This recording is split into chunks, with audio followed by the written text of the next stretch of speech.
Hoje vamos tratar de um assunto que eu acho de bastante importância. Nós estávamos praticamente terminando o ciclo dos novos estudantes e a Estela e eu estávamos conversando, né? E falou, por que que a gente... Ela, inclusive, fez um comentário em relação a por que nós não fazíamos a apresentação sobre a culpa, porque ela estava vendo muitas pessoas se expressando em relação à culpa, e principalmente nessa época da pandemia, as emoções estão bastante afloradas. Então, no final da história, nós combinamos de não só falar sobre a culpa, que vai ser a próxima, né? Depois dessas três vai ser a próxima, porque a culpa é uma coisa muito séria e merece um tratado por si só. Mas vamos falar das emoções como um todo, porque as emoções significam movimento. É o que nos faz experienciar a vida, é que nos faz nos relacionarmos com os outros. E praticamente todas as nossas questões, elas são de ordem psicológica. E não deixam de envolver as nossas emoções, como a gente sente e reage diante das situações da vida. Então, entender as emoções é extremamente importante. A gente saber a origem. O livro de Urântia, ele mostra a origem das emoções. É super bacana. Se não tivesse emoções, não teria cor a vida. Não teria graça se fosse tudo absolutamente mental. E o livro mostra muito bem o porquê das emoções, né? Posso compartilhar, Estela? Sim, já liberei. Obrigado. Então, nós vamos falar sobre as emoções, né? Tá. E essa parte das emoções, ela vai estar praticamente em três partes, que a primeira é as definições e tipos de emoções. Os nossos três freios ligados ao medo, vergonha e culpa, eles caminham juntos. Isso daqui realmente nos causa muitos transtornos, né, durante a vida. Qual a inter-relação entre as emoções, né? Qual a diferença entre emoções, sentimentos e sensações? A segunda parte, nós vamos ver as emoções e o medo na perspectiva do livro de Urântia. O medo porque nós já vimos em outros estudos que o medo ele impede que o ajustador se aproxime de nós. Então, estudar o medo e ver como trabalhar o medo é de fundamental importância, inclusive para o ajustador poder criar um ponto de apoio e nos ajudar. A cultura do medo na sociedade atual, o que está acontecendo em relação à sociedade atual e essa cultura? Quais são as nossas telas de proteção em relação a nós mesmos e à sociedade, onde a gente cria uma imagem de bonzinho, de pessoa legal e rejeita outra imagem que a gente acredita que não é boa. Só que tem uma coisa super curiosa, porque toda a força, todo o poder está nesse outro lado, na nossa sombra, como a gente chama, e que nós temos que integrar. Não tem jeito, a gente tem que ser um ser integrado e optar por não fazer algumas coisas. Obviamente que, devido a essas telas de proteção, quem paga o preço é o corpo, porque todas as emoções que não forem expressadas adequadamente, elas ficam presas na nossa musculatura, nos nossos tecidos. Por isso que você vê tantas pessoas andando de forma dura, sentem dor nas costas, sentem dor no pescoço, nos ombros. Na terceira parte, nós vamos ver como integrar, né, esses três cérebros, nós vamos ver por quê, como integrar todas essas partes em nós e as técnicas para nós lidarmos com as emoções e o medo. Então, primeira parte, né? E se vocês tiverem dúvida, por favor, vocês podem parar, perguntar, vamos fazer uma coisa interativa, tá? Para ver, na medida do possível, a gente poder se relacionar melhor. Então, primeiro, as emoções. O que são as emoções, né? Não existe assim, é até difícil você ter uma definição exata. As emoções são caracterizadas como sensações físicas ou emocionais sentidas pelo ser humano, provocadas por algum estímulo. Obviamente, nós temos as sensações e, através dessas sensações, nós recebemos os estímulos externos e isso pode gerar emoções em nós, que produz tanto experiências subjetivas quanto alterações neurobiológicas significativas. se tudo é química, né, se nós somos um ser eletroquímico, obviamente que vai ter alterações neurobiológicas dentro de nós para expressar as emoções. E as emoções, através do sentir as emoções, do vivenciar as emoções, é que nós passamos pela experiência. Porque a mente pensa, a mente pode pensar o que ela quiser, mas aquilo não significa a experiência. A experiência significa quando você pratica no dia a dia e vê os resultados da sua ação. São as emoções que permitem que uma pessoa reaja de uma determinada forma diante de algum acontecimento, e de maneira muito pessoal, né? Pois elas podem ser sentidas de forma diferentes por causa da pessoa. A gente não precisa nem muito longe para explicar isso, basta ver quando se posta alguma coisa no WhatsApp, as diferentes reações que as pessoas têm, às vezes até para um post neutro.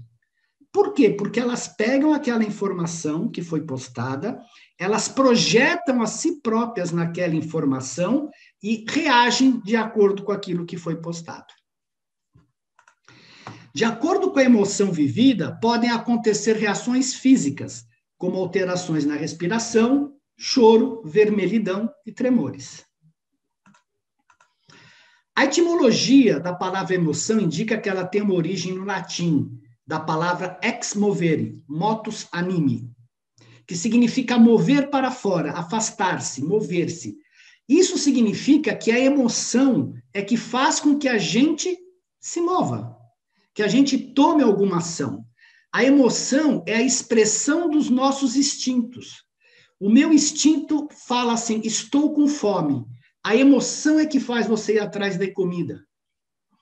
Esse significado demonstra a reação natural às emoções.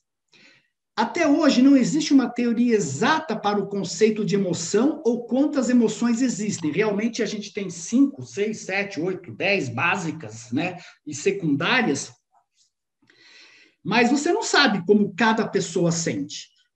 Porque mesmo quando você vai analisar uma pessoa, você vai analisá-la mentalmente. Você não tem como prever ou sentir aquilo que ela está sentindo, a não ser que você tenha um rapport, uma empatia muito grande para poder sentir a pessoa. Eu já conheci terapeutas, principalmente, que tinham essa capacidade. Ele conseguia se conectar com a pessoa e sentir o que ela estava sentindo. Só que de uma maneira neutra, logicamente, não tão impactada como o paciente, né? O que se sabe é que o ser humano é capaz de vivenciar incontáveis emoções, principalmente porque os sentimentos que elas proporcionam em cada pessoa são muito específicos. São vários os conceitos atribuídos ao conceito de emoção, porém, de acordo com o ponto de vista biológico, a emoção é definida como um conjunto de reações químicas e neurais subjacentes à organização de certas respostas comportamentais básicas e necessárias à sobrevivência dos animais. Como nós vimos, a emoção significa movimentação, e obviamente é por isso que ela dá uma resposta comportamental e básica para os nossos, principalmente, instintos de sobrevivência. Há dois aspectos relevantes nessa definição. Primeiro, a emoção possui um substrato neural que organiza tanto as respostas aos estímulos emocionais quanto a própria percepção da emoção. Quer dizer, eu sinto a emoção, eu recebo o estímulo, aquilo lá se transforma na primeira parte numa reação, numa emoção, para depois passar para a consciência. As emoções têm uma função biológica, ou seja, são importantes para que os animais apresentem respostas comportamentais adequadas a certas situações, aumentando assim as suas chances de sobrevivência. O que é? Que é o movimento. Porque o instinto em si, ele só te dá um impulso, mas nós temos que ter um veículo que faça com que esse impulso entre em ação. E esse veículo chama-se emoção. E é uma questão química. Esta química são os hormônios, para ser mais exato, que nos levam à ação. Em humanos, existem sistemas neurais mais complexos que permitem respostas bastante variadas. facilitando a adaptação ao ambiente, e também, para os humanos, a emoção tem um fundo subjetivo muito grande, que a torna uma experiência única em relação aos comportamentos demonstrados por outros animais. E aqui tem um aspecto interessante, porque nós temos, obviamente, que as emoções nos levam a aprender, né? Você sente dor, você sente prazer, você sente fome.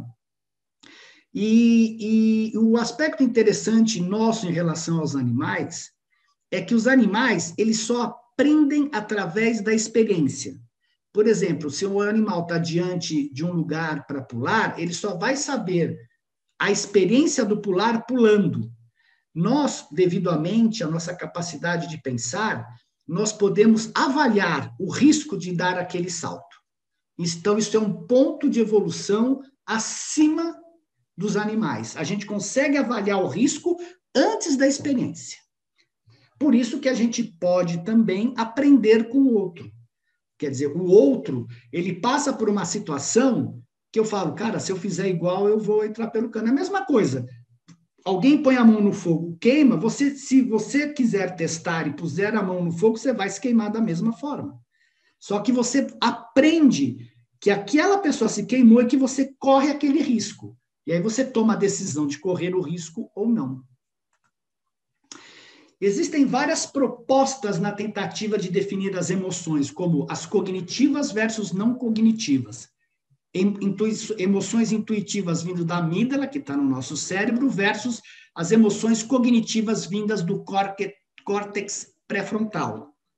Básicas versus complexas, onde as emoções básicas em conjunto constituem as mais complexas. Categorias baseadas na duração. Algumas emoções ocorrem em segundos, como uma surpresa, ou você instintivamente tirar o dedo quando você encosta em uma superfície quente, e outras duram anos, por exemplo, o amor, você pode ter raiva de uma pessoa, você pode ter vários sentimentos que duram muito enquanto você não resolve aquilo. E o mais interessante é que essas emoções, excetuando-se a do amor, mas as do ódio, da raiva, são como venenos que ficam dentro de nós. Existe uma distinção entre a emoção e os resultados da emoção, principalmente os comportamentos gerados e as expressões emocionais. As pessoas frequentemente se comportam de certo modo como resultado direto dos seus estados emocionais, chorando, lutando ou fugindo. Ou ficando, não só chorando, lutando e fugindo, mas quando a gente fala chorando, é ficando estática.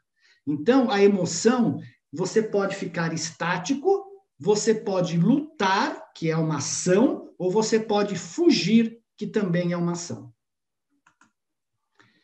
Ainda assim, se pode ter emoção sem o seu correspondente comportamento. Então, só podemos considerar que a emoção não é apenas o seu comportamento, e muito menos o comportamento seja parte essencial da emoção. Você pode estar pensando em alguma coisa e você tem uma emoção, né? O James Lange, ele fez uma teoria que ele propõe que as experiências emocionais são consequências de alterações corporais. E a Candace Pert, no seu livro Moléculas de Emoção, ela comprova isso. Ela comprova como as emoções atuam no corpo, como dentro do núcleo, como a parte da energia, dos hormônios que fluem, da informação que flui, ficam localizados ao lado da célula. E quando, por exemplo, um problema acontece e aquela célula vai se abrir para processar a proteína, aquela emoção, por assim dizer, aquela energia lá acumulada, ela entra e ela pode atrapalhar aquela produção da proteína e de tudo mais, o que te causa problemas no corpo. Esses dois livros são excelentes, né? Principalmente a Moléculas de Emoção, ele é mais, digamos assim, ele é mais, não é mais chato, né? Mas ela conta a história dela, de como ela começou a trabalhar no tratamento da AIDS, e neste livro, Conexão Mente, Corpo e Espírito, ela consegue fazer um sumário brilhante desse livro, com todos os ensinamentos que ela aprendeu. Então, esse livro vale muito a pena. Inclusive, ela conta no livro que um dia ela ela trabalhava no NIH nos Estados Unidos, ela recebeu lá um guru que chegou para ela e colocou o mapa dos chakras na frente dela e perguntou: "Isso é verdade?" Aí ela pegou, segundo ela, sem nem conhecer a questão dos chakras, porque como cientista ela não ligava para essas coisas, ela pegou o mapa que ela tinha feito do nosso corpo, dos centros de distribuição de energia. E colocou os dois juntos e eles batiam direitinho. Então, aquilo que a gente chama de chakras são centros de distribuição de energia, que ele comunica para todas as células do teu corpo tudo que está acontecendo em todos os momentos. Como se fosse uma grande internet, né? Você tem um hub de internet nos Estados Unidos, um na América do Sul, um na Europa. O chakra equivale a isso. É um hub onde ele pega informação e distribui para todo o corpo, informando cada célula do que está acontecendo. E aí ela quis fazer uma definição de emoção. E ela diz que as emoções são o fluxo de informações consideradas essenciais para a sobrevivência de qualquer estado particular de consciência sendo observada. Ela põe como cientista, né? Consideradas essenciais para a sobrevivência, quer seja dos animais, quer seja dos seres humanos. Traduzindo, é isso que ela está dizendo. Essa definição reconhece que nossas observações, percepções, crenças e conceitos da realidade podem mudar totalmente.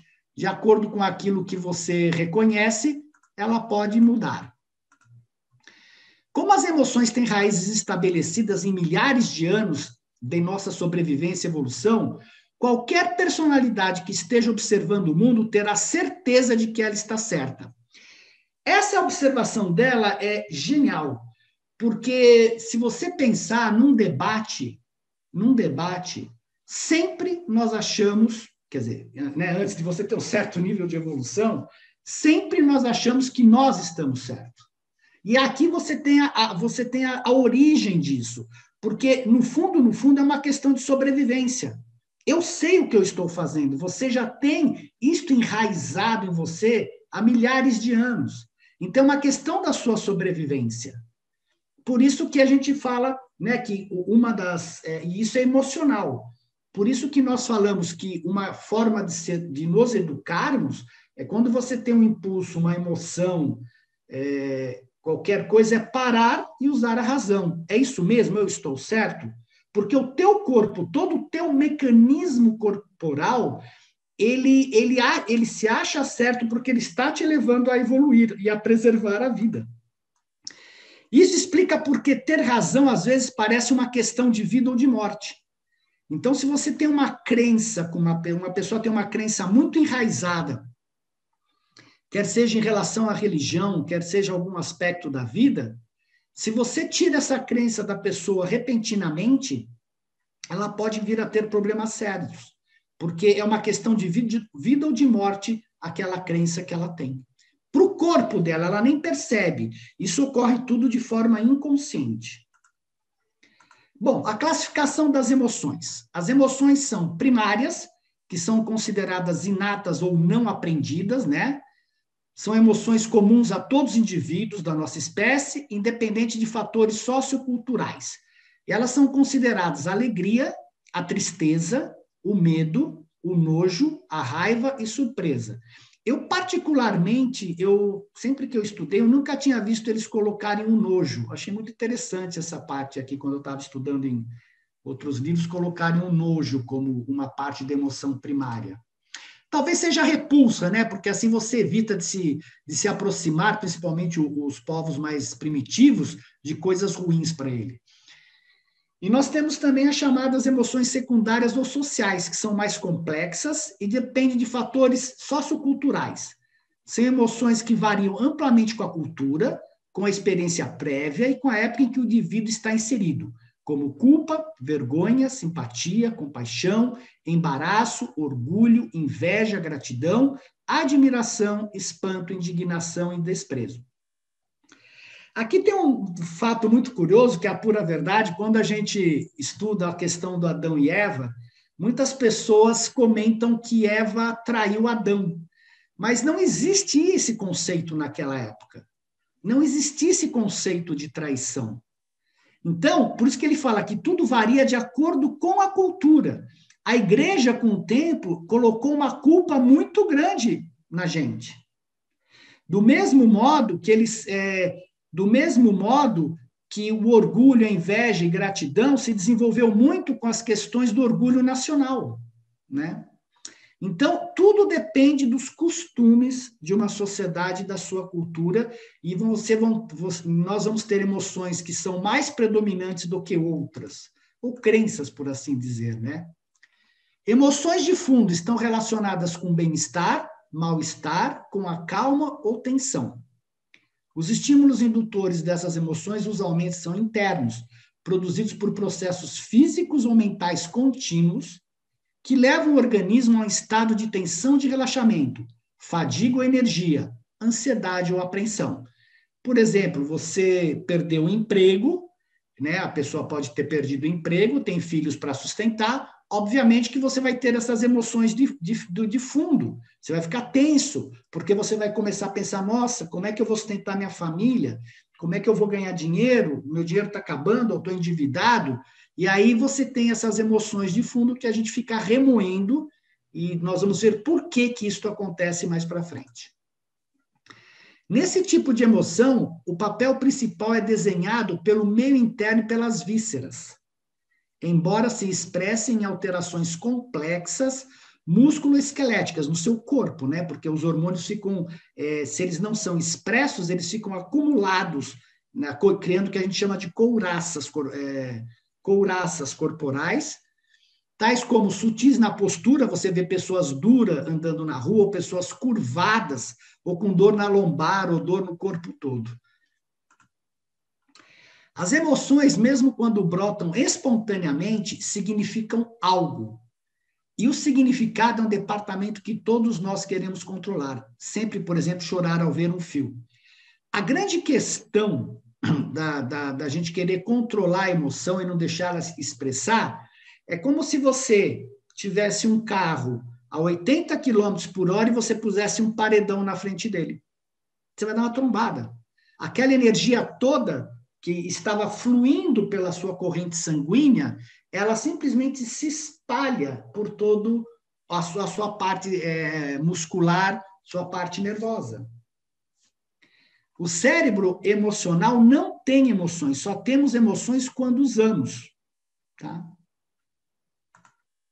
Bom, e quais são as emoções, né? Então, nós temos a alegria, que é considerada uma emoção primária, que surge a partir de determinados estímulos positivos do ambiente de convívio humano. Talvez seja considerada a emoção mais sentida positivamente, pois é capaz de expandir o ego e contagiar a todos os que estiverem mais próximos. Pode ser vivenciado ao desfrutar de bons momentos na vida com prazer, seja sozinho, com amigos, familiares, etc. Isso é importante, a gente sabe a importância não só da alegria, mas do pensamento positivo, né? O fato de você estar bem, como você contagia o ambiente. E da mesma forma, se você não está bem, você também pode contagiar o ambiente. Isso é muito curioso e eu já observei em empresas onde você tem, quando o teu chefe, né, numa empresa chegava mal-humorado, era incrível como o departamento todo ficava mal-humorado aquele dia todo. O dia que ele chegava bem-humorado, as coisas funcionavam maravilhosamente bem. É interessante como uma pessoa, principalmente num grau mais elevado numa companhia, pode ter uma expressão tão forte junto aos seus funcionários. Seus efeitos refletem sempre em impulsos fortalecedores e um elevado fluxo de energia geral, tendo como consequência uma tendência à aproximação física, com toques, abraços, entre outros. Tristeza.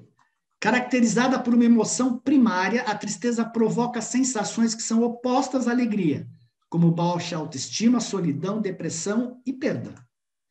Normalmente acionada como uma frustração a algo que se criou muita expectativa positiva, gerando um sentimento negativo. Isso é uma coisa que eu já tive um grande aprendizado na minha vida, e às vezes eu continuo caindo, que é a questão de ter expectativa. Muitas coisas que nós sofremos é devido à expectativa. você tem algo, você deseja muito algo e você cria expectativa. Por isso que o Buda provavelmente falava que o problema estava em você desejar. A questão não é desejar, porque é normal a gente desejar. É normal você querer as coisas para a sua satisfação, para o seu. Porque isso corresponde à experiência. Onde a coisa pega é na expectativa que você tem de que aquilo aconteça mais cedo ou mais tarde. E às vezes, se você tem uma emoção muito forte, essa expectativa também é forte. E essa espera até ocorrer, ela gera sofrimento. Gera sofrimento porque você começa a criar um monte de sentimentos, o teu ego começa a criar um monte de sentimentos, que, mas eu preciso disso, eu quero isso, não. E aí você entra no sofrimento. Então, o saber esperar é algo extremamente importante, e Jesus nos deu um exemplo maravilhoso disso, porque ele sempre falava, não chegou a minha hora. Não só no sentido não é que ele tinha ansiedade para que chegasse a hora dele, mas é que ele sabia que se ele também começasse a agir antes do tempo, haveria consequências talvez não muito agradáveis. Então, ele tinha que esperar a hora dele, de que tudo aquilo estivesse pronto para ele fazer a ação. E isso ocorre com a gente também, pessoal.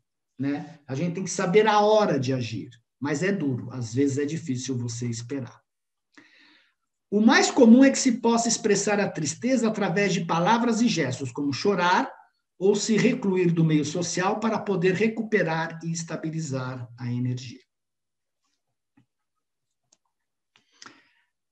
Alguma dúvida até agora? Alguém tem um comentário, alguma coisa para fazer? Eu tenho. Pode falar, Marli. Boa noite para todos. Boa noite, Marli. A respeito da palavra nojo, nós classificamos como assim você repulsa alguma coisa. Nojo é luto, significa luto, perda, enlutecido. Assim, as pessoas mais clássicas, elas fazem visitas de nojo quando uma pessoa falece nos 7 primeiros dias. É elegante você falar visita de nojo. Antigamente, a palavra nojo é luto, é perda, tá?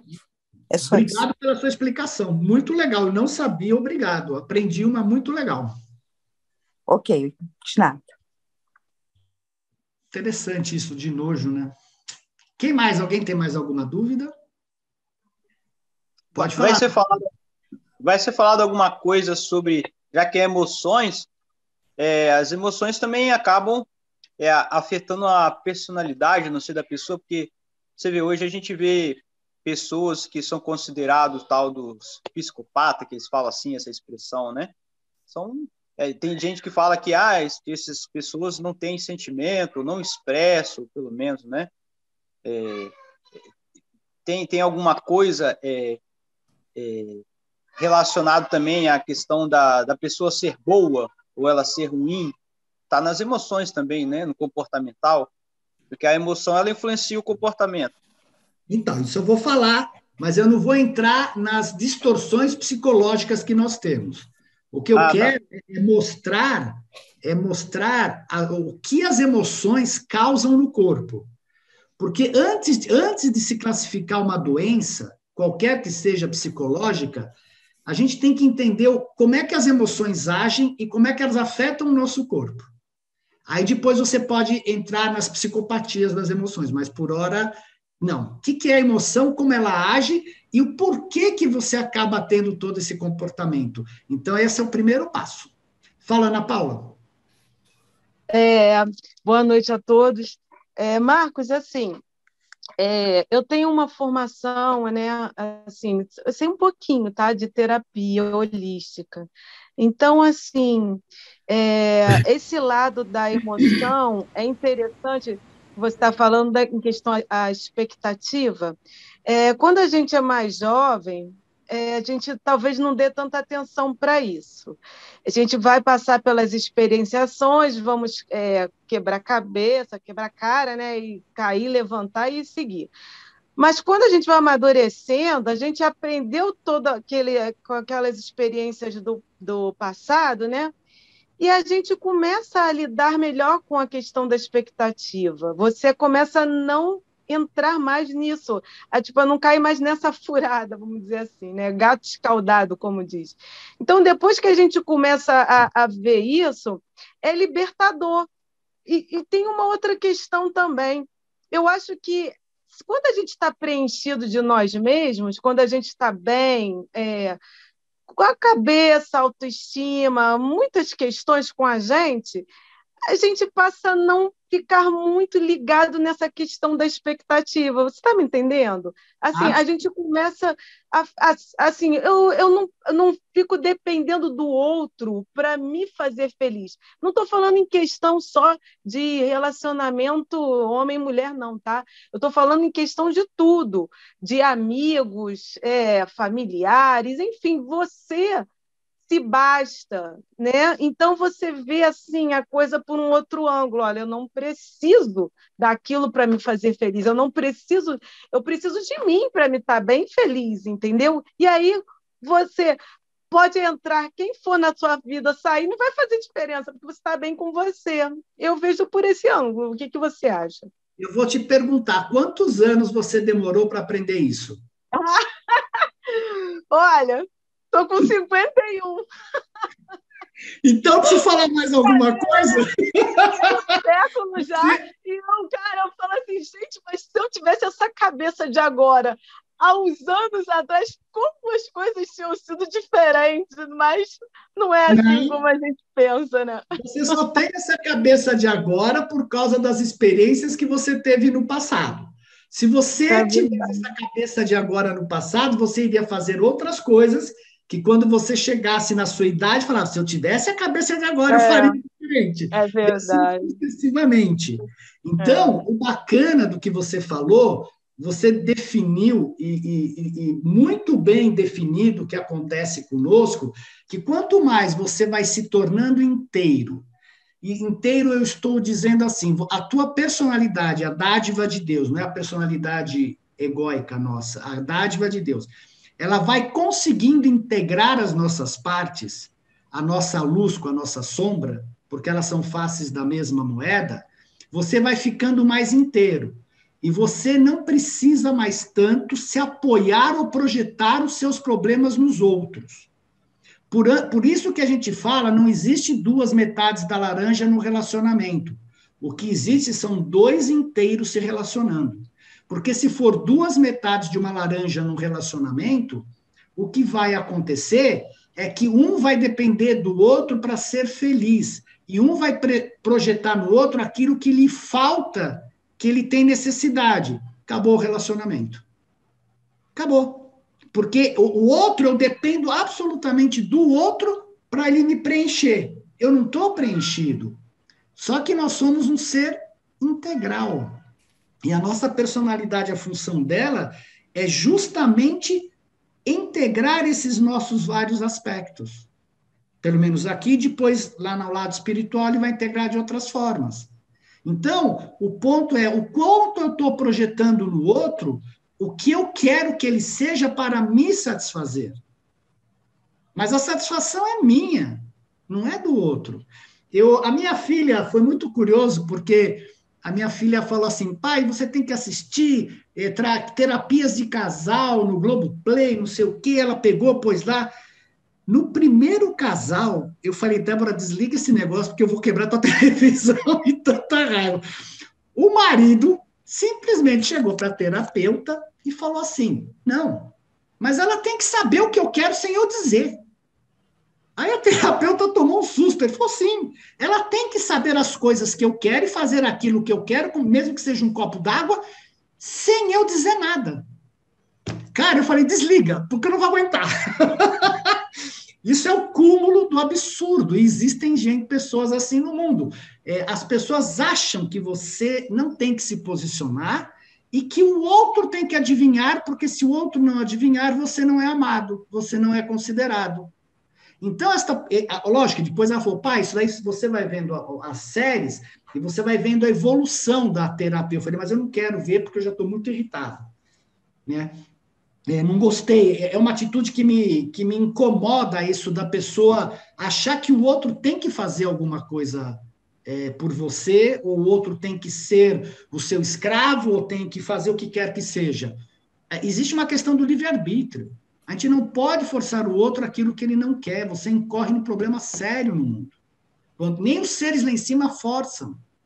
E aqui você quer forçar, por quê? Porque você está desintegrado, e você está procurando no outro a integração, a parte que te fala. Portanto, quando você ouvir falar metade da laranja, fala, não devia nem ter cortado a laranja, cara, porque vai dar meleca, né? Tira a laranja do casamento, porque senão não vai ter nem suco. O Marcelo levantou antes do Fábio. Fala, Marcelo. Bom, eu gosto de pensar no ser humano como um computador biológico, né?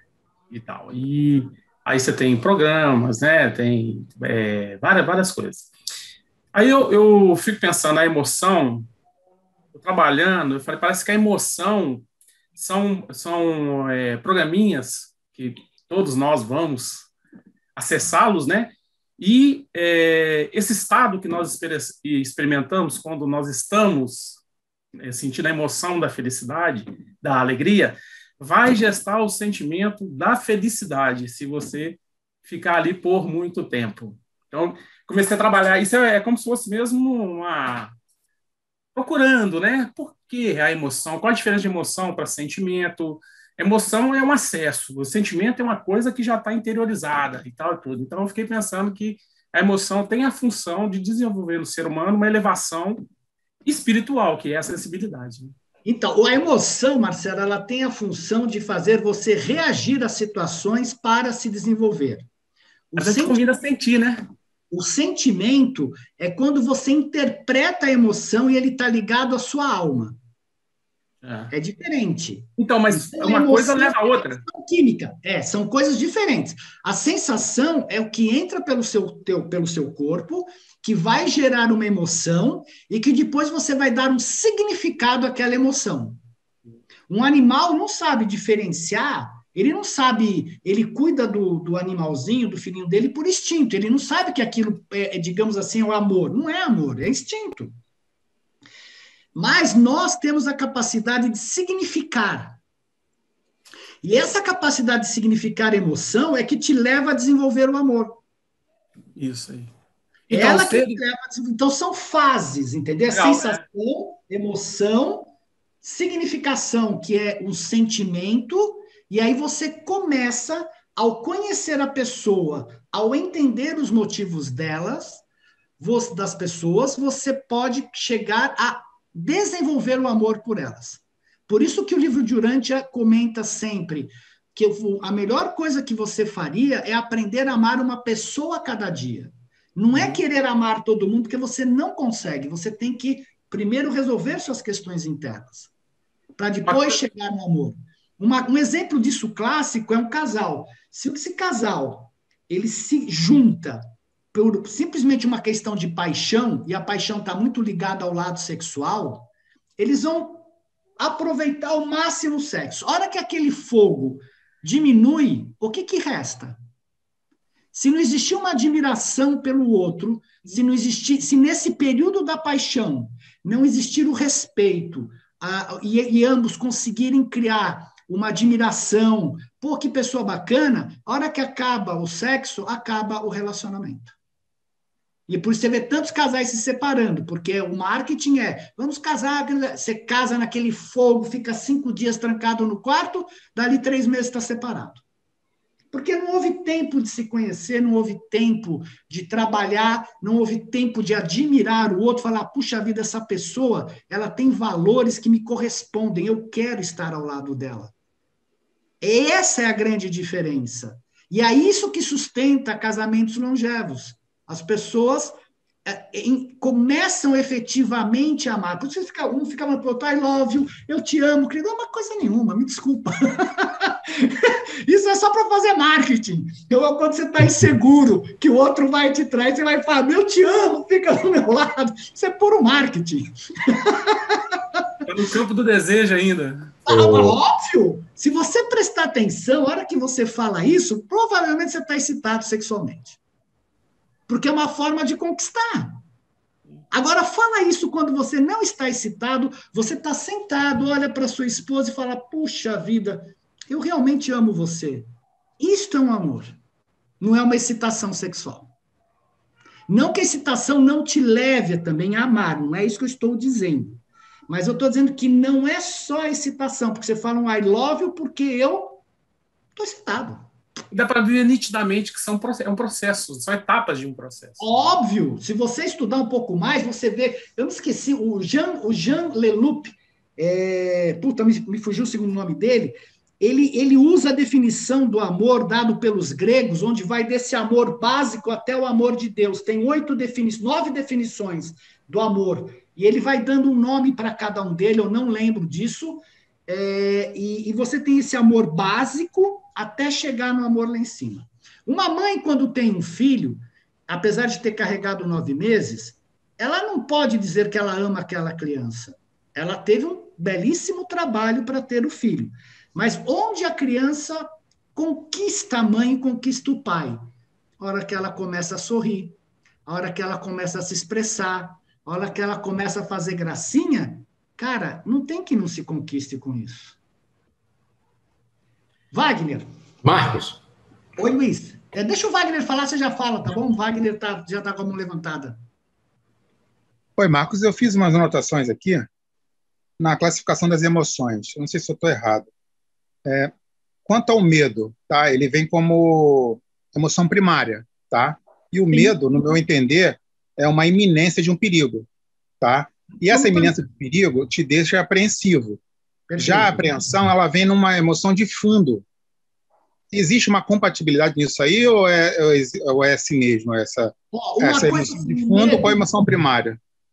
O medo, eu vou mostrar um desenho sobre isso, Wagner. Beleza.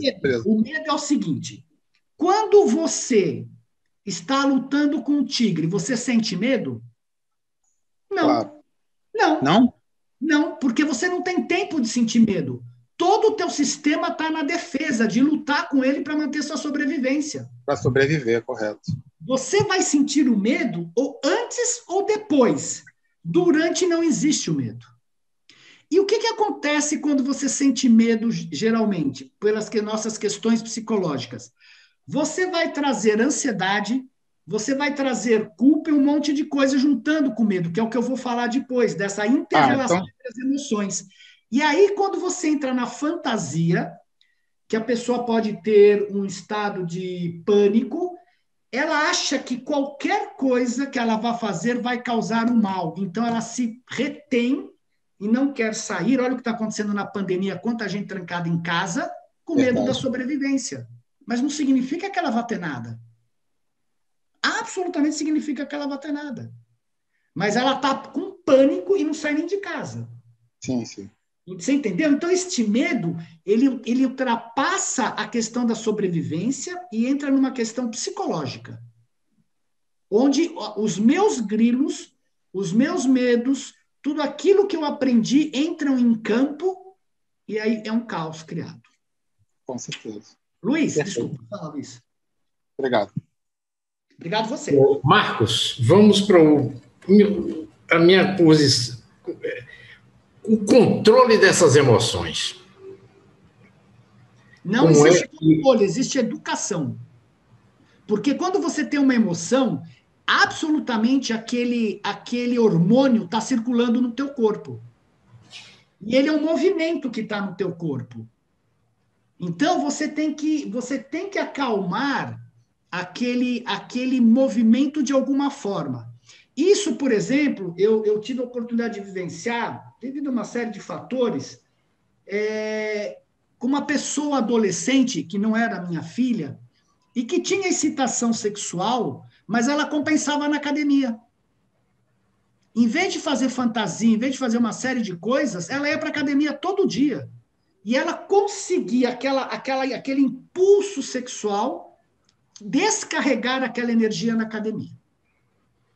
Então, agora, se eu controlo aquela emoção do impulso sexual, fico lá em casa sentado, aquilo vai se acumular no teu corpo e pode criar traumas. Você sabe que os jesuítas treinam os seus padres a vida inteira para o total controle das suas emoções, né?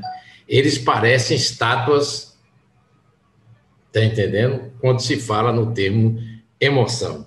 Perfeito. Olha o nosso Papa Francisco, ele não deixa, no rosto dele você não lê nada, você não vê nada, não sente nada. Há um controle total Das dessa emoções. questão, dessas emoções, tá entendendo? Então, esse controle você já falou aí sobre as consequências, mas não existe, digamos assim, que esse controle você possa adquirir Você não uma é que você capacidade de possa, controle não é que você possa, você tem treinando. Você pode adquirir esse controle, sim, Luiz. Eu tenho uma conhecida terapeuta que ela já tratou de pessoas que trabalhavam para a polícia que não podiam expressar nada, e ela fez todo um trabalho para a pessoa depois acessar suas emoções. Então, você tem, sim, como adquirir esse controle. Eu não sei como é que a pessoa fica internamente, né? Porque são reações químicas, mas esse controle é bastante difícil. Se você olhar a questão dos padres, veja a pedofilia. Porque o sexo, principalmente, ele é uma energia evolucionária. Ele é uma energia que molda a civilização. Como que você vai simplesmente dizer, eu vou controlar o sexo? Você não controla, você desculpa. Tem pessoas que não têm um impulso emocional sexual, então ela consegue controlar o sexo. Agora tenta controlar o sexo. Você fica uma panela de pressão. Tua pressão vai subir, você vai ficar irritadiço, um monte de coisa. Você aprende, sim, com o tempo, a educar isto. Isso sim. Né? Tem gente que nasceu que tem a capacidade de levar a energia sexual para os outros chakras, para o coração, para a cabeça. Tem, é verdade. Mas se isso fosse uma coisa tão boa, você não veria tanta pedofilia na igreja. Você não veria tanto abuso. Você não veria tanto abuso como acontece. Uma das coisas mais difíceis é você ver processos em cima de jesuítas, tá entendendo? Dominicanos, franciscanos, etc. Tudo bem, mas o jesuíta... Então, o que ele está fazendo, na minha opinião, veja, eu não sei porque eu não conheço. Ou eles têm um método muito bom de controlar isso, e você pode controlar, né? Ou eu prefiro caminhar pela estrada do agregar e aprender a educar e a conviver. Porque a hora que tudo que você vai contra você, cria como se fosse um diabinho, que ele fica te instigando o tempo inteiro. Eu vou falar para você, Luiz, por favor, você está proibido de pensar em elefante branco agora. Quantas vezes você vai pensar em elefante branco? A tua mente faz isso. Por que eu estou proibido? Mas o que é um elefante branco? Você automaticamente começa a fazer um monte de questionamento e vai pensar elefante branco o tempo inteiro. Olha que curioso que acontece com a nossa mente. Se eu te proibir agora, você vai passar a noite toda pensando em elefante branco. E vai sonhar com ele. Vou jogar no bicho. Vai, joga no elefante branco. Falando. Obrigado, Marcos. Obrigado você, Luiz. Ô, Marcos, essa coisa da emoção é muito interessante. Eu acho que tinha que ter uma cadeira no colégio tratando só disso, assim, tipo, cuidados com a emoção. Ia evitar muitos problemas futuros com terapias. Porque, assim, se você reparar, na nossa vida, até mesmo na vida de infância, você vai memorizar, vai levar para a vida de adulto pontos na vida de infância em que foi tido emoções fortes. Eu lembro de coisas na minha infância onde teve momentos de emoção, tá? E outras que eu nem imagino, nem lembro mais. Então, a emoção é muito importante na vida da gente, mas e por isso que tem que ser bem trabalhada, principalmente na época que a criança ainda está se desenvolvendo, os pais não imaginam o quanto é importante, gente, cuidar didaticamente daquela criança assim, um amor, fazendo com que aquela criança seja autoconfiante, que ela saiba que ela é importante, entendeu? Para ela desenvolver isso. E a gente vê muitos trabalhos, muitas atitudes contrárias, que os pais, às vezes, no momento de raiva, eu não estou julgando, tá? Mas, assim, de impaciência, falar, você não presta para nada, você é burro, você é... E isso daí mexe muito com a cabeça da criança naquele momento, mas vai refletir muito mais na vida de adulto, sabe? Ana Paula, eu vou te fazer uma pergunta de novo. Você já viu algum problema de adulto que não tem origem na infância? Não. Com certeza, todos Você foram estudar na o origem. Winnicott. O Winnicott foi quem estudou mais as crianças e todo o comportamento infantil. Os seus traumas de adulto, eles têm origem na infância. Porque se você tiver uma infância sadia, uma infância estruturada, quando você chegar como adulto, você não vai passar por tantos perrengues. O Sadler, William Sadler, que trouxe o livro de Urântia, ele publicou um livro em 1929, eu tenho o original aqui, onde ele fala que a gente trata as crianças e não a prepara para o mundo, porque tudo você esconde da criança, e quando ela chega com 20, 30 anos, ela não sabe como atuar no mundo. Porque não pode falar para a criança, não pode fazer isso, nada não pode. Ela não tem a consciência de enfrentar o mundo. E aí que você ferra a criança, porque a hora que ela sai para o mundo, vai sofrer bullying, ela vai sofrer um monte de coisa. Os outros também são frustrados. Então, você tem que educar teu filho, mesmo quando pequeno, para ter frustrações. Porque a gente tem frustração a vida inteira. Com certeza. Bom, posso continuar? Senão a gente não vai. Está muito bom o papo. Deixa eu continuar mais Continua aí, continua. Vamos lá que está legal. Aqui é a nossa conversa, inclusive, né? Bom, aí nós falamos da tristeza.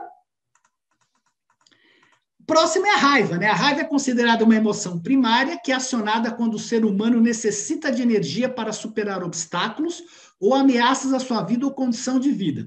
Realmente a raiva te ajuda a te dar energia para você fazer alguma coisa. Falar, puta, não é possível. Quantas pessoas chegaram... Quantas pessoas às vezes tiveram, entre aspas, assim, um encontro com Deus através da raiva? Fala, pô, Deus, não é possível que eu estou assim. A pessoa expressa a alma dela, toda aquela necessidade, e a pessoa acaba move uma energia dentro dela e ela acaba se encontrando, acontecendo alguma coisa. Às vezes você precisa ser testado a tua raiva até o fim para você reagir e sair de uma situação que te deixa como um escravo, né, daquela situação. Ela funciona como uma reação instintiva ao primeiro sinal de ameaça, podendo ter reações como movimentos violentos de ataque ou defesa. A raiva pode ter como consequências, reações de revolta, indignação, ira, entre outros. Se for de revolta e tiver ao seu alcance, você pode realmente tomar uma atitude, ela te leva a tomar uma atitude de revolta ou de indignação. Se você tem revolta ou indignação em relação à política ou a outras injustiças que você vê, aqui é um momento de se trabalhar, porque é muito difícil a gente poder lutar, às vezes, contra poderes estabelecidos. Então, a raiva, ela se torna em algo que você começa a ter compaixão por aqueles que estão sendo vítimas. Então, você desenvolve a compaixão também. Porque a tua raiva não adianta nada. Ela não vai adiantar. Você não vai resolver. Então, você pode ter uma compaixão, você pode desenvolver a compaixão. Surpresa é tida como uma sensação reativa a algum acontecimento que não era esperado, seja ele positivo ou negativo. É considerada uma emoção básica, pode se manifestar a partir de impulsos nervosos originados pela liberação de adrenalina no sangue, sendo capaz de aumentar o ritmo cardíaco da pessoa que vivencia. Tanto que pode até morrer se a surpresa for muito grande. Afeto. Olha, eu vou falar uma coisa para vocês. Essa daqui, para mim, talvez seja, talvez pela minha história de vida, uma série de coisas, mas é uma das emoções, para mim, mais importantes do ser humano, e principalmente em relação aos filhos. a falta de afeto, a falta da pessoa se sentir amada, querida, validada, é que causa 110% dos problemas que nós temos aqui em vida. Uma criança é validada pelos pais antes de nascer e quando ela nasce, pelos pensamentos que os pais têm sobre aquela criança, do que elas vão ser, o que elas vão ser quando crescer, o que vai acontecer com elas, eles validam esta criança. E a nossa educação, geralmente, é todinha feita de forma pelo negativo. Não faça isso, não faça aquilo outro, você isso, você aquilo outro. Quando a criança faz certo, ninguém dá uma mensagem positiva. Parabéns, é isso mesmo que você tinha que fazer. Isso é afeto. É considerar o outro, porque a criança não sabe o que é certo e errado. Só que a nossa sociedade educa só pelo não, e não educa pelo sim. Olha, parabéns, você fez certo, cara, que bonito isso que você fez. Isso é afeto. Este afeto, e às vezes a gente sente na pele essas coisas todas que nos acontecem na infância, este afeto do pai pelo filho é que vai permitir, quando você for adulto, você transferir esse sentimento que você teve pelo seu pai para Deus. Pegue pessoas que tiveram problemas com os pais. Vejam se elas se dão bem com Deus. Façam um teste, perguntem. Verdade. Desculpa interromper, mas você falou uma coisa que agora me assustei, é verdade. Pode chorar. Porque é verdade, Stanley. Eu também senti isso. Você tem uma dificuldade enorme depois de transferir esse amor para Deus, porque você tem raiva do seu pai, porque você tem um monte de questões em relação à tua família. E se o pai, ou se coloca como pai universal, como nosso pai lá em cima, como eu posso me projetar nele se a imagem que eu tenho dentro de mim do pai é ruim? Eu vou ter medo desse pai. Eu vou temer. Por que Deus é amor se eu apanhei tanto do meu pai, cara? Me desculpa. Então, a gente tem que levar isso em consideração. Esse problema do mundo de tratar os filhos como se trata, esse absurdo que ocorre aí, ele afeta depois a relação de você com Deus, cara. A não ser que você seja abençoado, tenha uma experiência, receba uma graça, mas você vai ter dificuldade de se entregar a Deus depois. E aí vai o que acontecer? Vai te surgir culpa. Por que os outros conseguem e eu não consigo? Vai te surgir raiva. Por que Deus não olha para mim e eu não consigo amá-lo, ou ele não olha para mim? Vai te surgir um monte de coisa. Raiva, tudo. Então, essa é uma questão e a nossa sociedade é brilhante, cara, porque eles são brilhantes no sentido de acabar tudo tudo aquilo que pode ser feito para o ser humano evoluir está sendo destruído. Quer seja a família, quer seja a moralidade, quer seja o relacionamento com as crianças, quer seja a promiscuidade. Tudo está sendo atacado em todos os pontos.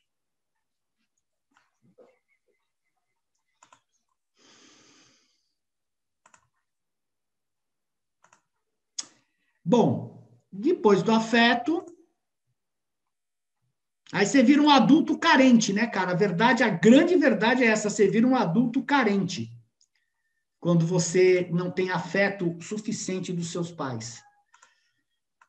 Aversão. Aversão é uma emoção secundária, normalmente se caracteriza como um sentimento de repulso ou repugna, que afasta algo ou alguém que transmita sentimentos negativos, né? Às vezes você vê alguma cena na televisão, alguma coisa que fazem com criança ou com as mulheres, tudo, aquilo te dá uma aversão, uma repulsão, fala, como é possível uma coisa dessa?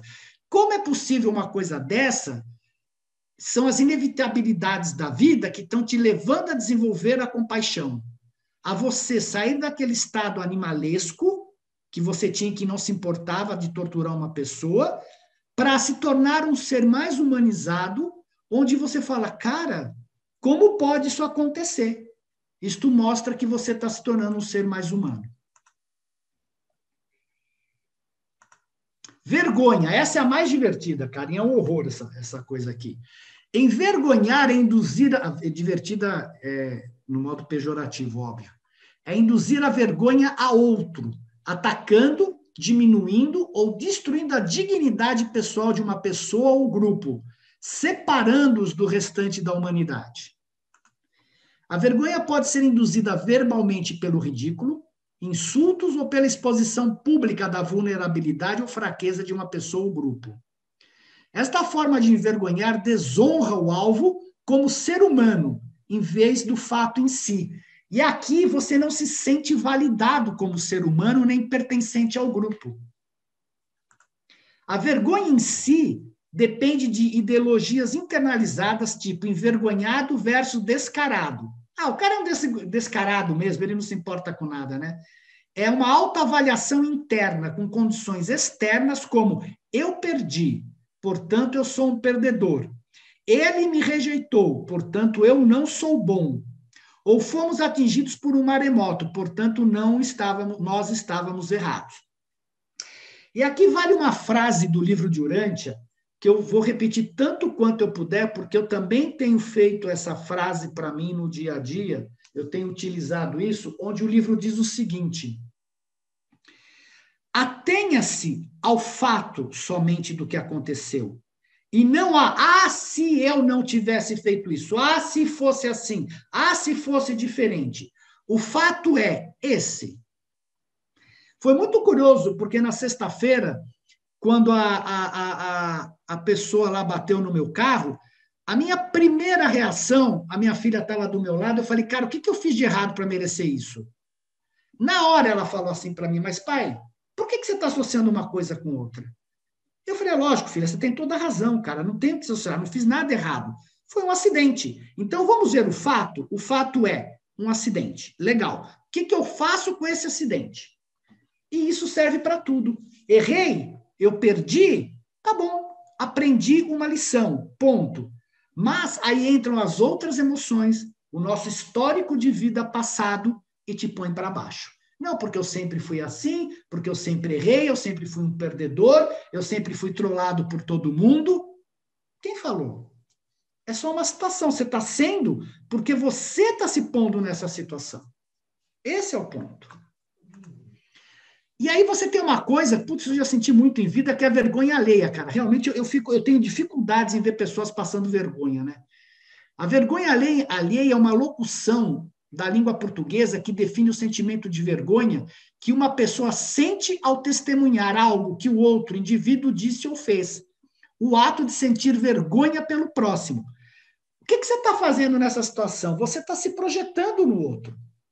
São os seus conceitos morais e de vida que fazem você ter vergonha pelo outro, porque a situação não é com você. Se o outro está passando aquilo, é problema dele, é uma lição dele. Mas por que eu sinto vergonha? Só de eu falar, eu já fico assim também. Porque é uma coisa que eu passo sempre, eu não consigo ver situações delicadas, eu sinto, né? É uma coisa curiosa essa da vergonha pelo outro. Teria que analisar um pouco melhor, né? A gente teria que se analisar um pouco melhor. Por que eu sinto vergonha pelo outro? Porque não é uma experiência minha. A vergonha alheia é um sentimento de constrangimento ao presenciar alguma situação embaraçosa feita por outro indivíduo, que normalmente não percebe o quão ridículo, estúpido, ignorante ou vergonhoso foi seu ato. Essa questão de ridículo, estúpido, ignorante ou vergonhoso é julgamento. Ele é ridículo, estúpido, ignorante no nosso ponto de vista. Porque assim a gente encara aquele ato. Confiança. Eu acho essa daqui a melhor representação da confiança. Porque a confiança, ela tem que ser dada pelos pais à criança. Ela tem que ser fornecida através de educação positiva, de quando ela está fazendo certo, de que ela está certa no comportamento dela. E isso vai dando confiança para ela. Senão nós nos sentimos perdidos. Se você só é criticado em tudo que você faz, você fala, cara, eu não sei fazer nada certo. Então você não tem um afeto, você não tem algo que confirme que você também faz certo. E por que eu tenho que me importar de fazer certo? Porque eu preciso de carinho, eu preciso de afeto, eu preciso de atenção dos outros. principalmente a criança. Então, a confiança é algo que alguém está junto com você, né, te dando um devido suporte para que você confie em você também e confie no outro. É considerado uma emoção secundária e pode apresentar níveis elevados de outra emoção. Consiste em um sentimento de segurança ou firme convicção que a pessoa venha a ter a outra pessoa ou algo, ou a si próprio também, né? A confiança é muito necessária para que possamos vencer alguns medos. Se você não tem confiança em você, o medo vai te dominar. Mas eu não sou capaz. Cara, eu já tentei tanto isso, eu nunca consegui. E aí vem o medo. Aí vem a baixa autoestima. Puta, mas para que eu sirvo nesse mundo, né? Entretanto, para que tenhamos confiança, é preciso reconhecer um determinado nível de afeto por aquilo em que estamos confiando. E quem é a melhor coisa que a gente pode fazer? A confiança nos pais. Medo é um estado emocional que surge em resposta à consciência perante uma situação de eventual perigo que provoque ansiedade e insegurança no indivíduo. A ideia de que algo ou alguma coisa possa ameaçar a segurança ou a vida de alguém faz com que o cérebro ative involuntariamente uma série de compostos químicos que provocam reações que caracterizam o medo. Portanto, crise de pânico é pura química cerebral. Química. E vem de forma inconsciente. Por isso que é tão difícil você tratar o pânico, porque são as suas crenças mais internas que têm que ser questionadas para que você saia da questão do pânico. E é muito interessante, porque o Napoleão Hill, né, há muitos, quando ele escreveu esse livro, A Chave Mestra das Riquezas, eu não me lembro o ano, não sei porque eu não pus o ano aqui, ele falou que naquela época tinham 7 temores básicos que aparecem com maior frequência na mente dos homens, que são a pobreza, a crítica, uma saúde precária, a falta de amor, a perda da liberdade, o medo da velhice e o medo da morte. Quando nós virmos mais na terceira aula a questão da sociedade do medo, a gente vai ver o quanto... Aqui nós temos 7, vocês vão ver quantos mais medos foram acrescentados no ser humano através da sociedade atual. O Napoleão Hill, eu acho que escreveu isso nos idos de 50 ou 60, alguma coisa assim. Então, ele identificava 7 níveis de medo. Vocês vão ver para quantos foram mais para frente. As emoções como o medo são também conselheiras do nosso eu em situações estranhas ou inesperadas. Isto é uma verdade. Muitas vezes você tem uma intuição, alguma coisa que lhe dá um medo e você não faz. E você acaba não fazendo, e aquilo realmente poderia ter sido um problema para você, né? São avisos que advertem, chamam a nossa atenção e tornam conscientes condições sobre as quais não havíamos nos dado conta. A questão é quando este medo, que é positivo, ele se junta com as suas neuroses, com seus grilos internos. E aí vem um monte de coisas que não necessariamente estejam relacionadas ao medo, né? Aparece nas mais variadas formas, construindo posturas normais ou patológicas, podendo acrescentar nuances atenuantes ou agravantes à sua conhecida prima, a culpa. Os nossos 3 freios emocionais: medo, vergonha e culpa. Então, qual é que são as relações entre as emoções? Dizemos ser a culpa prima do medo e vizinha da vergonha, por se entrelaçar constantemente com esses 2 sentimentos. Já o medo, por sua vez, carrega junto seu irmão gêmeo, a ansiedade. E aí nós entramos neste círculo de culpa, medo, ansiedade, vergonha. Nem sempre você tem a vergonha, mas a maior parte que você sente é culpa, medo e ansiedade. Vergonha, ela vem se você acha que você fez uma coisa contra um valor interno ou externo, né? Mas geralmente são essas daqui, ó. E se você tem vergonha, você sente culpa por ter tido aquela atuação. Mas a culpa traz o medo traz a culpa, e o medo traz a ansiedade. Será que vai acontecer isso comigo? Pelo amor de Deus, será que eu vou... E aí você fica desesperado.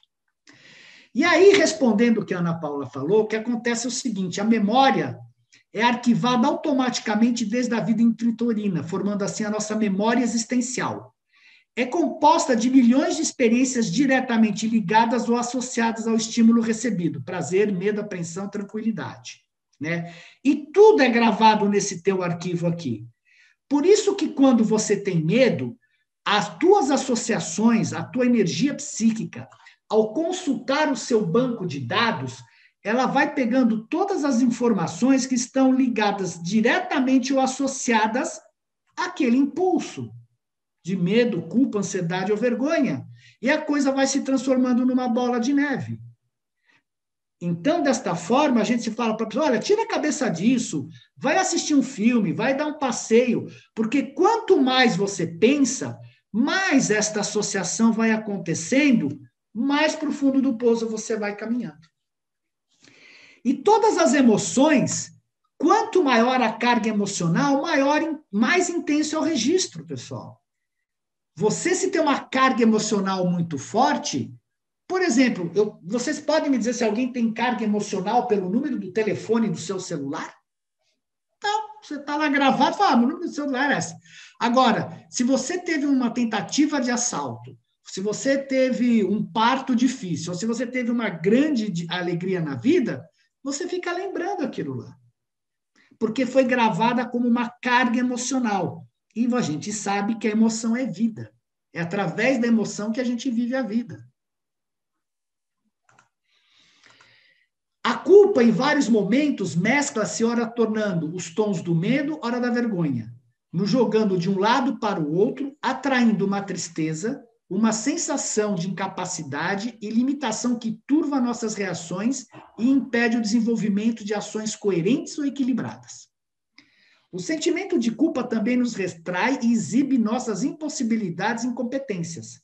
Porém, existe aí uma profundidade maior do que mera exposição, como na vergonha. Constatamos na culpa uma experiência mais íntima, que percorre o fundo da alma com pouco ou nenhum sinal exterior, como corar-se. Parece ter mesmo uma qualidade moral. É algo que se cala no recôndito do nosso ser, que parece apontar para nós como um juiz implacável que diz, você é culpado. E para quem estudou psicologia, você sabe do superego. O superego é aquela parte nossa que vem as punições, que vem todas as regras sociais e que te julga. Ele julga a nossa criança, que nem o teu pai fazia com você quando era criança. Não faz isso, menina. O superego, a gente introjeta isso e ele fica nos culpando o tempo inteiro. Então, você tem que pôr limites no superego, porque ele é um carrasco. Ele é verdadeiramente um carrasco dos mais cruéis possíveis para com você, para com a nossa criança, para com a nossa alma. O sentimento de vergonha produz uma fisiologia onde aparece o rubor, que faz corar desde o rosto, pescoço até o tórax. O sangue vem à superfície do corpo como que esvaziando o nosso íntimo. Nos tornamos confusos, gaguejamos, titubeamos e nos cobrimos, como se algo de nós fosse desnudado. Refere-se à vergonha muitas vezes como um evento no qual o homem é confrontado por uma corte superior, que lhe revela algo que ele não quer ser, mas que inevitavelmente é condenado por ser. Por exemplo, o corcunda que sente-se envergonhado por ter sua corcunda exposta publicamente, ou seja, ser o que é. As pessoas, na vergonha, fora os europeus, as pessoas com a vergonha de expor o próprio corpo, porque elas não se aceitam do jeito que são. Não há distinção padrão entre vergonha e culpa. A antropóloga cultural Ruth Benedict descreve a vergonha como uma violação dos valores culturais e sociais, enquanto sentimentos de culpas emergem de violação dos valores internos, né? Porque a culpa você sente por coisas que, pela imagem que você faz de você, que você pode se achar um ser maravilhoso, sensacional, e você vê que você não é, então você se culpa por não ser aquilo que você acha que você tem que ser, enquanto que a vergonha vem de você fazer alguma coisa pública. Alguma coisa, de, por exemplo, você rir em excesso em público, você derrubar alguma coisa em público, ou você aplaudir sozinho numa plateia e só está lá você aplaudindo, você sente uma certa vergonha. Né? Por que vergonha? Porque você não se comportou de acordo com aquilo que era esperado de você. Mas quem falou que você precisa se comportar de acordo com aquilo que é esperado de você? O medo e o desejo são criados no cérebro instintivo, mediado pelo cérebro emocional e negociado pelo cérebro intelectual. Nós vamos ver um gráfico disso. O medo e o desejo se impulsionam. O medo alimenta o desejo de atividades capazes de aliviá-lo. Reciprocamente, o desejo cria o medo de não poder ou não dever obter os apetites demandados. E aí fica aquele jogo entre a mente e o coração. O coração desejando, a mente dando mais fogo ainda, mas sentindo culpa, sentindo medo, e fica aquela briga entre esses dois lados. O desejo instintivo de poder e status cria uma ansiedade impulsionada pelo medo da rejeição e a perda do poder. Um forte desejo de sucesso gera medo ainda mais forte do fracasso. E se o medo surge, pode criar o fracasso. O medo e a agressividade estão à espreita para derrubar as portas da razão. Com a emergência do cérebro emocional, né, com a vinda da parte do cérebro límbico, a consciência começou a libertar-se da sobrevivência física. Né? O medo. Em determinadas situações, o medo pode desencadear apenas a partir da ideia em relação a algo que seja desagradável. É só olharmos a pandemia. É uma realidade? É. Mas o que significa que nós vamos pegar essa pandemia? Nos seres humanos, o medo também pode ser provocado por razões sem fundamentos ou lógica racional, quando estão baseados em crenças populares ou lendas. O medo de fantasma é um exemplo. Ou eu conheço pessoas que tinham medo de sair à noite, porque achavam que iam ser assaltados, então elas podiam ficar em casa à noite. Existem diferentes tipos e níveis de medo, que podem ir desde uma ligeira ansiedade ou desconforto até o pavor total. As respostas do organismo também se apresentam de diferentes modos de acordo com a intensidade do medo. Quando o medo passa a ser patológico, ou seja, quando afeta profundamente o indivíduo no âmbito físico, psicológico e social, os psicólogos podem diagnosticar a pessoa como portadora de uma fobia. Fobias de várias coisas, de aranha, aracnofobia, de gatos, elurofobia, medo de tomar banho, a blutofobia. Meu, esse medo eu não tenho nunca, porque eu adoro tomar banho. Medo de altura, acrofobia, medo de não ter fobias, afobias, né? Medo de ser tocado, afefobia e muitas outras coisas. Eu, por exemplo, nessa imagem aqui de você olhar de altura, eu realmente me sinto muito mal, eu sinto reações corporais. Muitas pessoas dizem que quando você olha para uma altura assim, e você tem medo, ou você tem alguma sensação ruim, é porque você pode temer a morte, mas é curioso isso, né? Essa do cachorro é ótima, né? Não querer entrar na água de nenhum jeito. E quais são as reações ao medo? O aumento do batimento cardíaco, aceleração da respiração e a contração muscular. São algumas das características físicas desencadeadas pelo medo. O medo é uma sensação de alerta de extrema importância para a sobrevivência das espécies, principalmente para o ser humano. Aqui, nessa questão do elefante e do tigre, da leoa, nesse momento eles não têm medo. Eles estão vendo como vão se defender. Aqui, na zebra, o medo fez ela correr. Porque ela instintivamente sabe que esse daqui é um predador. Inconscientemente, as características físicas reproduzidas pelo sentimento de medo preparam o corpo para duas prováveis reações naturais, o confronto ou a fuga.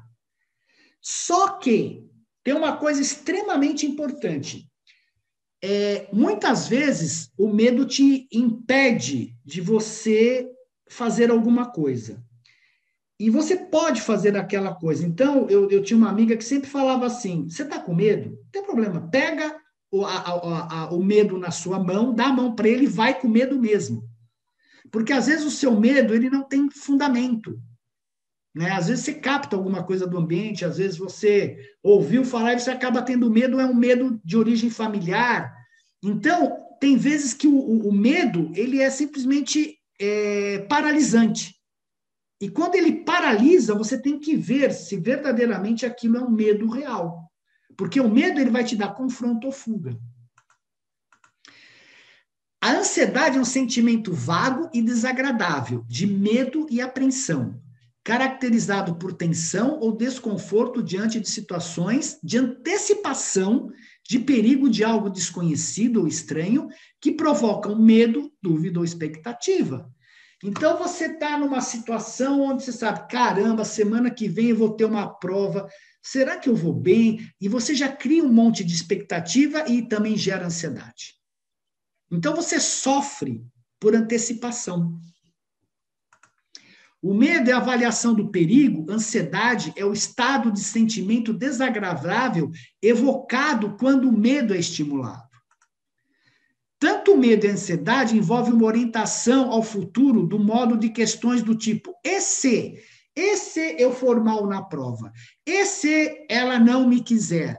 E se ele não aceitar o meu pedido do aumento, o meu chefe não aceitar o pedido do aumento? Então, você faz um monte de avaliações EC que, em um certo sentido, depende do teu empreendimento. Você tem que fazer, mas com a razão, porque a hora que sai da razão, você vai entrar no medo e na ansiedade, porque você tem uma expectativa em relação àquilo lá. E esse EC é um problema sério, né? Porque ele te leva a ficar louco se você bobear. E o medo e a ansiedade estão relacionados quando uma sensação aparece, a outra praticamente vem junto. Geralmente, o medo que puxa a ansiedade, do que ao contrário. O temer alguma situação, seu corpo começa a querer antecipar aquela sensação para passar logo pelo momento e respirar em paz. Cara, isso é uma verdade, pelo menos sempre foi para mim, inconteste. Eu precisava fazer uma viagem, alguma coisa. Enquanto eu não estivesse no avião, onde quer que seja, eu ficava naquela ansiedade de querer estar lá para relaxar. Era um inferno. Eu posso garantir para vocês que é muito desagradável. Quando isso acontece, criamos muita tensão em nosso organismo. Quantas vezes seu estômago já sofreu com as crises de ansiedade, por exemplo? Em seu estado natural positivo, o medo se dissipa assim que o perigo se afasta. Em seu estado errático, negativo, o medo persiste, e essa advertência tem vários aspectos. Esse estado natural a gente vê nos animais. Quando você vê dois animais, um rosnando ou brigando com o outro, tão logo se afasta, eles não têm mais medo. Cada um segue o seu caminho. O que faz o ser humano? Ah, mas se eu tivesse dado um murro aqui, se eu tivesse feito isso, aquilo, você entra no EC. E aí aquele medo permanece e você continua com ansiedade. E obviamente que isso vai te levar à doença. O medo tem alvo certo e específico. A ansiedade é errática e misteriosa. As pessoas não sabem o porquê sofrem de ansiedade. Aqui, no certo sentido, é por falta de fé. Se a gente olhar o livro de Urântia, quem está com fé de verdade não vai passar por isso daqui. Apesar que Jesus sentiu ansiedade, sim, quando ele estava indo lá para o templo falar, ele também sentiu ansiedade. Mas isso é normal. O problema é a ansiedade quando ela está além do limite e te estimula o medo. Mas você tem ansiedade para ir viajar, você tem uma ansiedade para chegar lá algum momento que você vai ter muito prazer ou alegria, isso faz parte da nossa vida, mas ela é educada. A ansiedade é uma emoção mais convincente, em parte porque a evolução agravou no cérebro para reagir com fuga ou luta. Quando estamos transtornados por uma ansiedade generalizada, a voz do medo não lhe diz a verdade. Aquela vozinha fala, vai acontecer isso, vai acontecer aquilo outro. Ela usa o seu poder para convencer, mesmo quando não há o que temer. Nesses momentos, a melhor coisa é dizer para o seu medo, não acredito em você, não o aceito, quero ser livre. A ansiedade não tem o poder de convencer quando você vê que a realidade não corresponde ao alarme dado. Certo ou errado, vou falar de novo a questão da pandemia. Vocês podem ter um grande aprendizado vendo as reações das pessoas, quer seja na sua família, quer seja nos seus vizinhos, quer seja nos seus amigos. Eu não estou dizendo que eles estejam errados, mas observem as várias formas de reações que eles estão tendo, como são diferentes e que envolve tudo isso daqui que nós estamos falando. As pessoas ansiosas sempre têm medo de alguma coisa, uma nova preocupação ou uma nova ameaça. Para encontrar uma solução, elas devem aprender a não lutar contra o medo, mas deixar de se identificar com eles. E como você faz isso? Você questiona o medo. Você, de verdade mesmo, isso vai acontecer? Por que eu tenho que aceitar esse medo? Você tem que se distanciar dessa química. O que você está fazendo é educar a química do teu corpo, porque é ela que está fazendo o seu corpo emocional vibrar daquela forma, né? E como a ansiedade e o medo se tornam permanentes? A mesma preocupação volta sempre. A repetição cola, cria conexões profundas e reação do medo no cérebro. O medo é convincente, né? O medo excita a memória, porque você fica pensando nas várias possibilidades de fugir para se defender do que você está tendo medo. Por isso que ele excita a sua memória. O que nos dá medo lembra algo ruim do passado, o que traz de volta a velha reação. O medo pode levar ao silêncio, por vergonha ou culpa, não se fala dele, por isso ele cresce. Pode ser uma sensação ruim, empurramos a dor para longe, mas sentimos reprimidos. Os sentimentos reprimidos permanecem, porque você lembra que são os hormônios, e eles ficam dentro da gente. Aquilo que se resiste, persiste. Eu garanto que o Luiz até agora está pensando no elefante branco, que eu falei para ele não pensar. E o medo é incapacitante. A pessoa se sente fraca demais para fazer algo com eles. Lembra que eu falei para vocês? A memória é arquivada automaticamente desde a vida interina. É composta de milhões de experiências diretamente ligadas ou associadas ao estímulo. E aqui é por isso que ela gruda, porque vem uma coisa atrás da outra associando.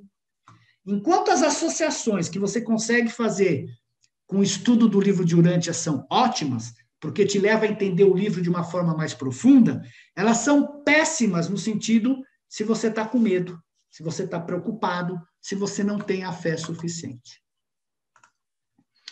Disse que a ansiedade é generalizada porque aquilo que temos medo não corresponde a uma ameaça específica.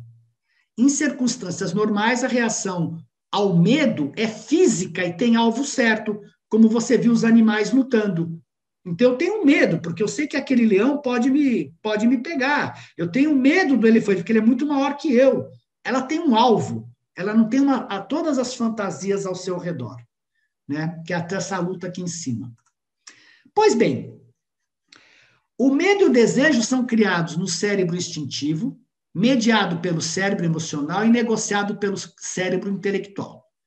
Córtex significa cortiça ou casca em latim, tá? Então, o nosso primeiro cérebro foi o que eles chamam de cérebro instintivo ou reptiliano, que é o cérebro dos instintos, que nos faz comer, que nos faz reproduzir, que faz tudo acontecer naturalmente dentro da gente. O cérebro emocional ou límbico é que dá voz ao seu cérebro instintivo. Então, você reconhece que você está com fome, né? Você reconhece aquele instinto como uma emoção e ela vai liberar hormônios no seu corpo para fazer você agir. E o neurocórtex, que é o cérebro racional, que pensa, e ele veio depois, e ele é maior que todos, porque a função dele é educar essas reações que acontecem aqui. Por exemplo, se eu tenho raiva, tomou, levou. Não é isso. Não é tomou, levou. Se me fez o mal, eu vou fazer o mal. Não é olho por olho, dente por dente, porque isso daqui é olho por olho, dente por dente. Porque é meu instinto de sobrevivência. Agora, o neurocórtex, não. Ele vem para justamente falar e questionar por que olho por olho, dente por dente. Por que eu preciso fazer isso? E a partir do instante que você questiona isso daqui, você está se educando e aí você está se desenvolvendo em termos humanos e espirituais. Então, por exemplo, o nosso instinto, a pulsão fala. Aí nós temos o instinto, a expressão do instinto, que são as emoções, e o que regula a emoção e o instinto é a razão. O instinto diz, estou com uma necessidade. A emoção fala, eu preciso suprir essa necessidade. Suprir e educar o movimento e os instintos. O impulso fala, estou com fome.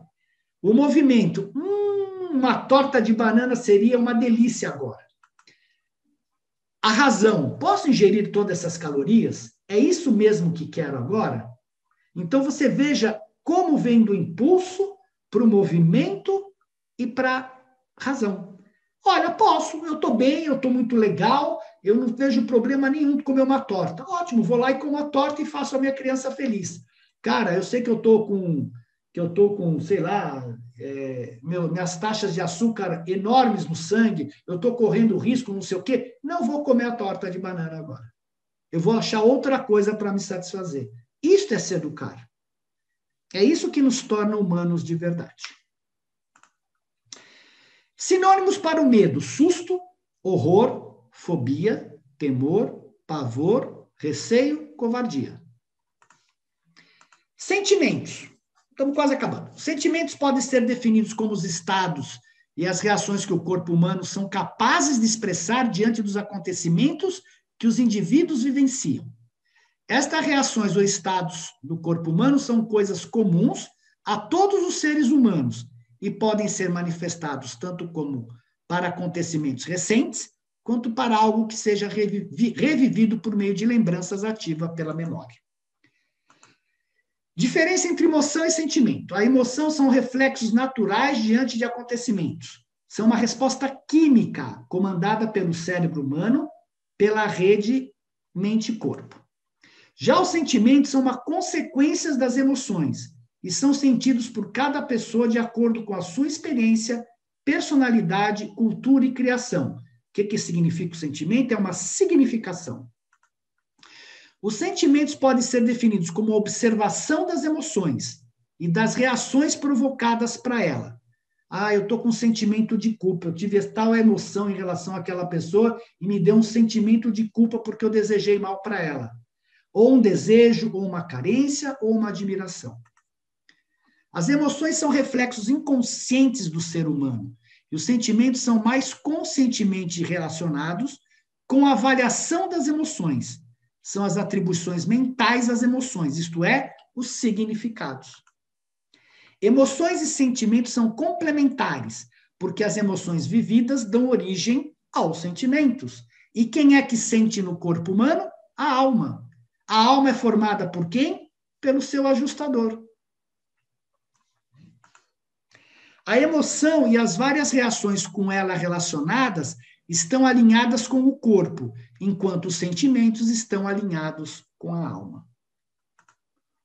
Sensações em animais ou humanos corresponde à detecção de estímulos externos ou internos. Exemplo, olhos detectando as ondas de luz, ouvidos detectando as ondas sonoras. É diferente da percepção, que diz respeito à compreensão ou descrição do estímulo. Os meus olhos estão detectando as ondas de luz de um objeto que para mim significa uma cadeira. Pronto. Eu estou ouvindo um som que para mim significa uma guitarra. Tá? Então, você tem a sensação, a percepção, e as sensações envolvem 3 etapas. Os nossos sensores emocionais, né? Como é que você sabe quando você tem necessidade de ir no banheiro?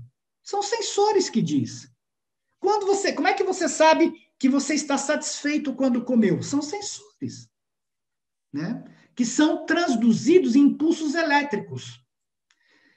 Os impulsos elétricos se movem ao longo das vias neurais para as partes específicas do cérebro, onde os impulsos são decodificados em informações úteis, originando reações instintivas ou emocionais, que vão te fazer agir, se proteger, agir, sobreviver. E não percam na parte 2, na próxima semana.